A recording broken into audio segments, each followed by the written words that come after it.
Breaking at 6 o'clock, Sky 4 flying over the scene of deadly violence in Callahan. A Nassau County deputy shot and killed a man who investigators say was armed with a knife. His family just spoke with News 4 Jax and gave us this photo. The sheriff's office says the man who was shot had threatened his brother with a knife, and lunged at a deputy who was called to help with that same knife. It happened at a home on Nassau Oaks Drive, and that's where News 4 Jax reporter Maggie Lorenz is joining us live. And Maggie, you just spoke with a relative. And he tells me that his brother-in-law, Justin Dolly, was shot multiple times in the chest by deputies. Here's another look at that photo that the family member gave me of Justin, pulled from his Facebook page. And here now you have video from Sky 4 flying over the house and the neighborhood.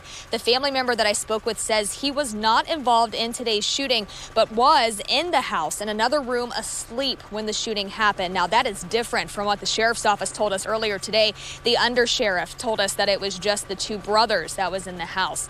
And according to the undersheriff, the man dead, who we now know to be Justin Dolly, had threatened his brother multiple times in the past and also has threatened suicide.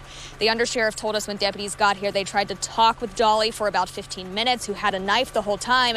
And when he lunged at a deputy, that's when the deputy shot and killed him. Now, this is the second police shooting here in Nassau County in a week, in which a deputy shot and killed someone making threats toward other family members. This is video from last week's shooting in Hilliard, where a woman threatening to, quote, blow everyone away was shot and killed by a Nassau County deputy when she raised a rifle. She had also threatened suicide before. So the undersheriff says with all of this, it's been a tough week. Obviously, it's not what you want to have happen, but it's just in the nature of what we do. We typically respond to calls, and you just don't know what's going to happen every time you respond. We are in hour 6 of police being out here. The Florida Department of Law Enforcement has taken over the investigation, and the deputy that was involved has been placed on administrative leave, which is standard procedure.